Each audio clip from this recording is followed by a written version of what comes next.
to become very efficient in the water. And so understanding some basic principles about technique is really important. And then to practice those principles, practice them regularly. Then I want to talk to you about training and training intensity. I think that we had a conversation yesterday about this concept of long, slow distance. And there's a place for that in training. It has value. But there is a truth in performance. Speed, speed, speed. If you want to race fast, you have to train fast. If you want to swim fast on the open water swim, you have to train fast. The faster you can train, the faster you're going to be. Now, when you go really, really fast, the faster you go, the shorter your distance is that you can swim. How short? 15 meters. 15 meters. You're thinking, and I didn't say 50, Keen said 15. We're going to talk a little bit about training design. Like if you have 3 days a week to train, what you should do one day, what you should do another day, and what you should do another day. And I'm going to give you one little trick that really helps, is going to help you, I think, as you get better and better. And the thing that I think is most important for triathletes to understand, and that's tempo swimming. Learning how to swim at higher tempos. If you look at runners, I remember when I first started their tempos, like we'll put a watch on our people, and we time our tempos a lot. A watch out there somewhere. But what I'll do is I'll just, every time right arm goes in, right arm goes in, time it. 1.3, 1.2. 1.3, 1.3. I can tell you that in the 1,500 meters is nobody in the top 100 in the world, rankings in the 1,500 meters, who swims outside of 1.2, 1.3 seconds per stroke cycle. And when you go to the marathon, all the time, never letting the hands get back here. If you're going to sprint, go really fast, you're going to have, just as in running, you're going to have a longer stride length. This is your stride length, okay? But when you distance run, you shorten your stride length and increase your tempo. So in swimming, you shorten your stride length by coming out here, and just everything is in front. Why? Because in front, you use your pectoralis minor, a little bit of latissimus, very little tricep, a little bit of bicep, some deltoid. So you're not using a lot of muscle mass when you're out in front. Okay? Less opportunity for lactic acid buildup and fatigue. And these are larger muscles. But when you press back here, you're really working your tricep a lot. That's the largest muscle in your arms. And when they get tired, you are through. You're dead.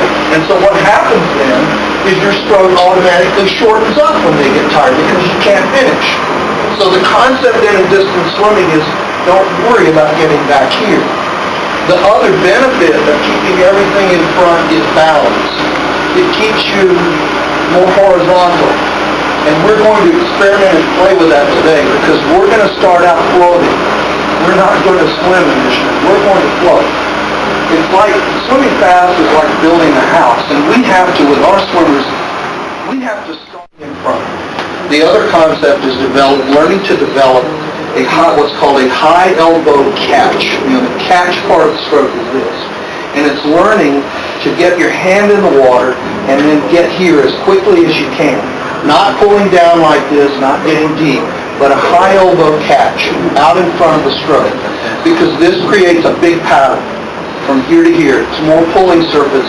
And instead of pulling surface, I want you to think in terms of, we talk about anchors. You're anchoring, and then you're moving past the anchor. You're not thinking about moving your hand past your body. You're thinking about getting a solid anchor, anchoring really well, and then moving your body efficiently past your hand. And the better your anchor, and the more efficiently you can control your body and move it past your hand, the more distance per stroke you're going to get. Then with that, you add tempo on top of that, and then you get improved swimming. Never like that without your core breaking. because this creates a lot of resistance, therefore you've got to have a lot of strength to manage this lever. This lever is a short lever. It doesn't take a lot of strength to manage a short lever. But the longer the lever, the stronger you have to be. I'll show you some dry land exercise. Variables involved in a set: the distance, the number of repeats, the speed, and the distance and the speed and the number of repeats. Okay, and you manipulate only one of those variables as you change that set. What we do is we ask them to do the same distance very fast with a slow number of repetitions as we begin our training. 5 of them. Next week we'll go 6. Next week we'll go 7, 8, 9, 10. So we're doing a very linear. Keeping all the variables the same except the number. Except for the number. Why? Because we want them to do. We want it to be fast. We want it to be fast. We don't want to wait to go fast later. But we know they're not in good enough shape to do 30 50s, on a 1-to-1 right now. Phelps does that. Vander Kay does that. Chris Young does that. Everybody who's fast in the world does that. Very interesting. You want to try to put your hand in forward. Don't put it in here and slide. Don't do that. Relax. Come forward. You slide it in front of the shoulder. Don't reach across the midline. This is why the snorkel's good, because you can be looking for your hand. Be sure it's in front of your shoulder. Okay? In front of the shoulder, you're going to be rotated. You want to catch and get your fingers pointed towards the bottom of the pool as soon as you can, with a little pinch like this, and then to here, and then you're here. As you press back, be sure you keep the fingers pointed towards the bottom of the pool. Really important. It's like a paddle, okay? So you need to think of, like when you're pushing out of the pool, you would never try to push on your fingertips, would you? Put your hands up there on the side. Move like this, here, like this, like this, okay?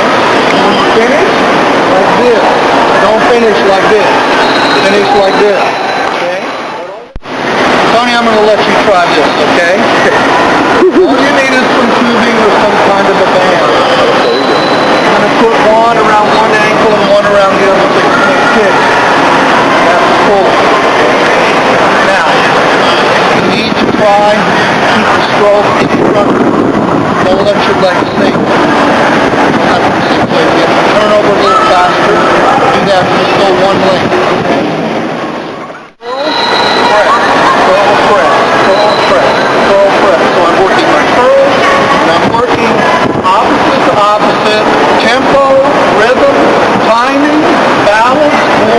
And I'm working everything. If 10 pounds in each hand isn't enough, go to 15.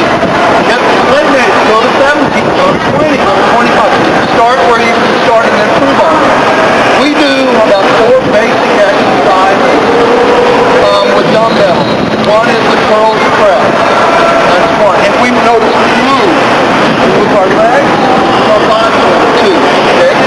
Second one is high pull. It's a variation on squat. I like dumbbells dropping in the bar. Because in the bar, it pulls you here. So the dumbbells stay here. This is a better position anatomically. When we squat onto our heels, not our toes. Our heels down. So we squat with our chest up. We're here. Like so. This is high pull. Okay? Then we do squat. Shoulders, squat, head up, chest up, and you bend over, and we can row. This is 4 basic exercises, and you just build on those, and I can send you that information, okay? Which is really good. We start with this exercise called side to side. Always keep your knees flexed, because you want your quads to absorb the load, not your lower back.